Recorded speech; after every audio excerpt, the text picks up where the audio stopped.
get 4,000 Absolutely. students. Absolutely, and you know, the movement started out in Raleigh as a college students. Remember, 4 college students go sit in, and they get, and you've heard other people like Julia tell the story about how we in Atlanta we started talking about this, Lonnie King and others, and say, look, if they did it there, we can do it here. Why? Because we have a mass. We have, and if you add up all those students at Morehouse, Clark, Atlanta, Morris Brown, we've got probably 5,000 students. And that's a lot of kids. That's a lot of people. That's a big crowd. That's a mob if you can get them all going in the right direction. And of course, you'll never get all of them, but you ought to be able to get enough people there. And the same thing, that same psychology I talked about in the community works on the campus too. I remember the first time I went on a demonstration. I was I've never told Lonnie King this, but I was my roommate was, and I was looking for my roommate, and somebody told me he was at a meeting in the chapel talking about about the demonstrations. I went in there to get the key from him to the room, and I got in there, and he was down front. So I said, "Okay, I'll wait till this thing is over." Well, and it was pretty chaotic. It was a bunch of kids jumping up saying all kind of crap. So I finally raised my hand. I said, so somebody had asked me, well, what do you think? So I said, look, you guys, I don't see how y'all ever get anything accomplished. Y'all not organized enough. They said, yeah, okay, well, you on the committee then. So I went from somebody who was just trying to get back in my room so I could pick up something that I needed from the library to somebody there who's on the committee that's supposed to be organizing this demonstration. So the next day we marched downtown, and I was I can't say I had brought anybody with me by the end, but by the third or fourth day, I was helping organize on the campus, and we had a lot of people involved because everybody wanted to do something. I mean, we all knew that if we didn't do something to change the system, the value of our education wasn't worth anything. And I told my granddaughter a story. I said the first demonstration I went on in Atlanta, I went to the telephone company to try to apply for it. They wouldn't even let us apply for a job. I remember just like it was yesterday, it was in Southwest Atlanta, some dingy little place where the office was. They wouldn't even let us apply. They wouldn't even let us fill out the forms. And so I said, well, and what was the entry-level job? It was a job climbing these telephone poles where you go up there and put these wires back up. My granddaughter, she said, Granddaddy, you didn't have to go to school to learn how to do that. Your parents were wasting their money sending you. I said, well, that's not what I went to school. I went to school to become a lawyer. That's not what I went to school for. But we were trying to make a point that even if you were educated, if you were well-dressed and well-composed, you couldn't get a job. And so we had to do something to change the system to make our education more valuable. And once we got started, then we realized we could have a little success at this. We said, look, we might well go on and finish this job. Now that we got it started, get these people registered to vote so we could change this whole system. And once we were able to get people to register to vote, people like Atlanta elected African-American mayor. Now Atlanta is talked about as one of the best cities in the country for black people. Why? Because over the years, we have really got people registered to vote down there. We got progressive policies in place. We stopped all that violence and all that intimidation. And now people can finish high school and college believing that they can go out and find a decent job in the community. They can stay home in their communities now and work and do things that make a life for themselves and contribute to a growing Atlanta that everybody's proud of. And then you kind of answered this already, but just to bring it up again, which I think when I asked how SNCC was different from CORE and Right. SCLC. Well, one of the reasons why SNCC was different was that we used to talk about freedom now. We never, if you look at our literature, we weren't talking about, well, we're going to take us 5 years. And 5 years for us was a long time. We were in a 4-year college, 2 years of graduate school. That was a lifetime. 5 years was a long time for us. We want to see some changes now. And so when we put these boycotts on these businesses, we basically said, you got to do something now. We're not going to stop this until you change. And so once we got you, my view is once we got you in the grip, we're going to keep you in the grip till you change. If you don't change, we're not going to let you up. So I think that was in Atlanta. We demonstrated that with this because we had a lot of students, and we could go on our day off from class. Most of us could schedule our classes for 3 days a week, 2 days a week. We could demonstrate, and then we had Saturday and Sunday, and then we were mostly and this was one of the differences. We were mostly an organization that revolved around spring break, Christmas break, Thanksgiving. That's when we put most of our troops in the field because people could miss class. They weren't missing classes. Well, if you got put in jail down there, you had to, at Morehouse College, if you missed 3 days in class, they started lowering the grade. So you either had to get out and go back up in there and make a deal with that teacher, or you had to get the school to change its policy on behalf of people who were in the civil rights movement, which took a struggle. It took a lot of struggle on the campus to get the administration to agree to do that.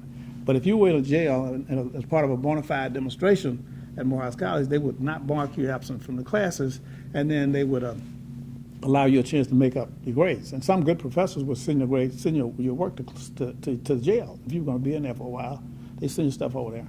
So it was a good. It took a while, but once we had to organize the school first, and then you had to organize the community. but once you got the school organized, because we had the masses, we had such large numbers, we could truly have a real movement, and that was true in most of the big cities, in Nashville, Atlanta, and Birmingham, and in the big cities, because they all had these large college campuses. All right, so since the schools were so supportive, tell me how the city was supportive, because I know we were talking about like Pascal's and different places, and they would kind of, just give you guys food and support. Yeah, it's actually funny, I was listening to Vernon Jordan a few days ago in an interview, and Vernon said that he first came down to Atlanta after he finished law school and went to work in Howell's office on Friday. On Monday, he was in court trying to get a bunch of civil rights workers out of jail. And so he said, they talked about this all the time, about how Howell talked about, they're good kids, I love these kids, I just can't keep them out of jail. And so the lawyers were always trying to tell you how to do this thing without getting locked up, because once you got put in the system, somebody had to get you out, and we couldn't stay in there, because we were college students, we couldn't stay in there 6 months. We had to get out of jail so we could go back to class, and so there was some pressure to get us out once we got in after 2 or 3 days, because we had to go back to school. So I think the longest I ever stayed in Atlanta was 5 days in the county jail. In the new county jail, we were the first prisoners in the new Fulton County Jail down there in Atlanta. I always had that distinction. You could smell the paint when you got in there. And I remember the first time I was in there for a period of time, I think it was 4 people in a cell. I was in a cell with 2 people, just to be another civil rights worker. In the middle of the night, they brought some guy in there who was a real criminal. I mean, he was a criminal. This dude had been in the state pen for murder, and then he broke out of jail and went somewhere and killed one of the witnesses. And they finally tracked him down, and they dragged him up in there. He'd been out in the mud, in the woods and stuff. He was smelling and looking all terrible. And so why would they put this guy in a jail cell with a civil rights worker? Because they wanted to intimidate us. That was part of the whole system was stacked against you. So part of what they would do is they would put these tough guys in jail thinking they were going to intimidate us. And of course, I'll tell you, for the first night I slept with one eye open. I didn't trust this guy. This dude wouldn't even sleep in the bed. He slept on the floor. He took his jacket off, rolled it up, put it under his head, and I was on the top bunk. I'm sleeping with I'm watching this dude. I don't know what he's gonna do, but this was a bad man. This was an evil man. I'll tell you, there's some evil people out there. This was an evil dude. He said the next day. But I'll tell you what happened. The next morning he asked me, what was I doing in there? I didn't say nothing to him. I didn't want to get in that conversation. So he asked me what was I doing. I was part of the civil rights movement, and he said, well, what are you doing in jail? I said, well, we were marching and picketing, trying to get them to. He said, you ain't got no business in here. He said, jail's people like me. You don't have any business in here. Now I make that point because the authorities who were trying to intimidate us by putting these people put us in cells with these regular criminals. The regular criminals knew that we were not criminals. They knew we were students. They knew we shouldn't have been in jail in the first place. So all that did was really make them know even more so how wrong the system was, because and although this guy was a criminal, he figured that he should have been in there, but I shouldn't have been in there. And so we would organize these people. After a while, you got these great stories about us singing freedom songs. The prisoners would be singing with us. Everybody's singing "We Shall Overcome," and God is on our side. And so we organizers organize everybody. So you organize the prisoners too, and then but that was a pretty harrowing experience there for a couple of days, because I didn't, I'm thinking to myself, this guy right here, he's hope he doesn't get mad at me. Then tell me what your fondest memory is of being enslaved. Well, there came a time, by 1963, for the March on Washington, I had dropped out of school in 62 and went to Mississippi. And by 1963, we had become a pretty formidable national organization. We had people, full-time people now in 4 or 5 states, in Alabama, Mississippi, Tennessee, Georgia, and we were sort of talking to each other and roaming around in each other's communities. And I remember when we were planning the March on Washington, we came up to Washington D.C. I did for a minute, and then on to New York to talk to people about coming to the march. And by the time I got there, I came back from New York to Washington for the March on Washington. And by the time I got out there, probably about 10 o'clock in the morning, people started coming, and you could see thousands of people after a while. It looked like the paper said it was 250,000 people. It looked like 1 million people to me. It was just a huge number of folks. And I'm thinking to myself, you know what? America cannot live under this much pressure. They've got to do something. Something's going to happen. This is not going to be just another one of those demonstrations. The country's going to have to change now. There's no way that they can.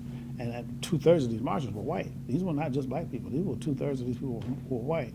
Well, we go back to Mississippi, and then in 1964, those 3 civil rights workers, Goodman, Swan, and Cheney, get killed within a year of that March on Washington. And of course, that fall after the march, by the way, the church gets bombed in Birmingham, and 4 girls get killed over there in Birmingham in the church. So the violence escalates in the white community, but but I think I knew by then, and I think most civil rights workers knew, that there was a lot of pressure building up here on the United States to change, and I think the president got it after Kennedy got killed, and so we get the '64 Civil Rights Act and then the '65 Voting Rights Act. It was the Voting Rights Act that really changed the South. Once black people can vote in Atlanta, they started voting in Atlanta, things changed down there. That's right.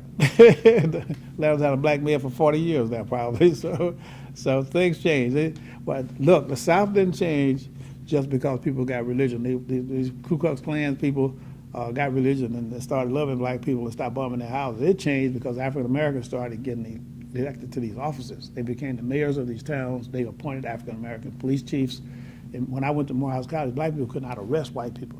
They had black police officers in Atlanta in 1959 when I went to college. There were black police officers in Atlanta. They couldn't arrest white